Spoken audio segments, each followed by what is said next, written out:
On avait un championnat qui paraissait presque déjà une voie royale vers un 4e titre pour Max Verstappen, avec un nouveau titre constructeur pour l'équipe Red Bull.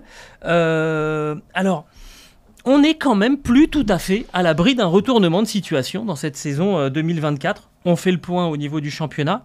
Il n'y a que, entre guillemets, 31 points d'écart entre Max Verstappen et Charles Leclerc au classement des pilotes.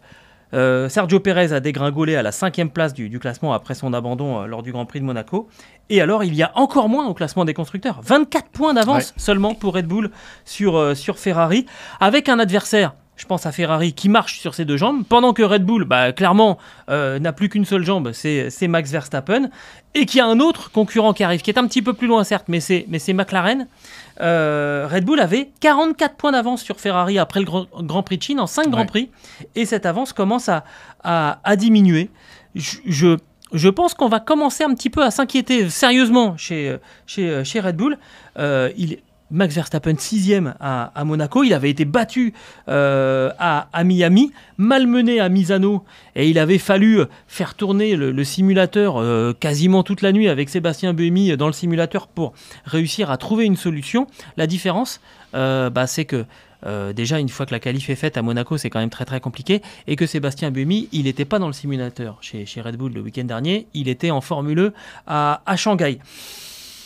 Tu as parlé de No Man's Land un petit peu plus tôt dans ce podcast pour Red Bull. Eh ben, je pense qu'on est au-dessus là du No Man's Land et qu'on se dit waouh, là, ça va être plus compliqué que prévu. Je ne me souviens pas du dernier Grand Prix où la Red Bull était la 4e voiture du plateau en qualif et en course. Derrière Ferrari, McLaren et même Mercedes. Ça, c'est la cote d'alerte, vraiment. Et puis, c'est le premier résultat hors du top 5 pour Red Bull depuis 2007. Donc, ça remonte quand même. 2007, ah oui. Tout à fait. Donc, la voiture a subi son parti pris, en fait, d'être très près du sol, de fonctionner vraiment sur les circuits qui sont des billards, avec elle est capable de générer une grosse charge aéro sans traîner, donc ils sont vraiment accros à ça. Et quand tu arrives à Monaco, alors cette année j'ai l'impression qu'on en plus entendu parler des boss que d'habitude quand même. Je me dis, on redécouvre les boss à Monaco. On revient un petit peu effectivement à ce phénomène. Donc Verstappen a dit oui, alors difficile dans les courses, ce qui était assez quand même étrange. Puis il nous dit difficile sur les bosses, difficile sur les bordures.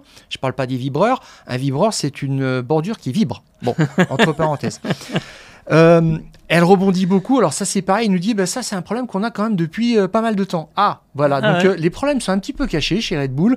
Quand la voiture sautille un peu, on dit oui mais ça c'est pareil, il va très vite, mais n'empêche que voilà. Et ils se sont retrouvés au niveau des autres et même en dessous. Et la Ferrari quand même une voiture assez complète. Oui, qui passe un peu Verstappen partout. a dit j'ai eu souvent l'impression que j'allais dans le mur. Et ça c'est pas bon pour la confiance et c'est très très difficile d'être régulier. Il y a un bémol quand même, c'est que une voiture qui est pas efficace à Monaco, quelque part, c'est pas un problème parce qu'il y a qu'un Grand Prix comme Monaco, clairement, et c'est pas du tout révélateur de l'ensemble des circuits de la saison. Mais j'en reviens à ce que je disais, Miami très très compliqué, Misano aussi, et là ça fait quand même Imola. plusieurs. C'est décidément, je sais pas ce que j'ai. Imola très compliqué. Singapour aussi. Singapour l'année dernière, mais là ça fait quand même 2-3 pour Verstappen. 2-3 de suite. Donc, tout à fait. je me dis, ça fait longtemps quand même que l'équipe Red Bull va pas se présenter sur un circuit, en l'occurrence ça sera à Montréal, avec quand même une certaine pression. Il faut remettre les choses dans l'ordre, un petit peu taper des points sur la table en disant non, c'est nous les patrons, et il va falloir le faire, et là il n'y a pas trop le droit à l'erreur, je trouve. Il fut un temps où les équipes arrivaient sur un circuit comme Monaco en disant nous on a une voiture en pattement long. C'est pas favorable à Monaco, c'est un sacrifice qu'on fait, on ne compte pas gagner.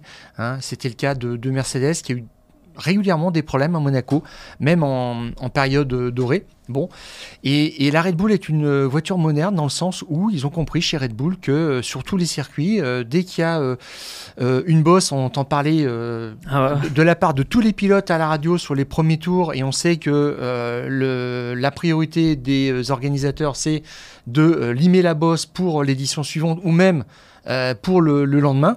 Et donc, en fait, ils savent que maintenant, le traitement d'un circuit, c'est proposer vraiment un billard. Et ils s'adaptent à ça. Et ils savent que ça va marcher à peu près partout, sauf Monaco, sauf Singapour. Et qui vont très bien vivre avec quand même. On va voir ce que ça va donner du côté de Montréal. Mais l'étonnant, c'est que Verstappen était assez pessimiste. Très très vite, il a dit en fait, il n'y a pas de solution. On a tourné le problème dans tous les sens. On n'arrive à rien faire là-dessus. Il fallait remonter la voiture pour qu'elle puisse supporter ce revêtement. Point.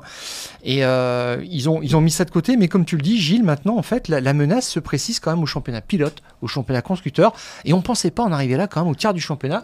Ce qui nous donne quand même quelques espoirs. C'est presque une bonne surprise en fait.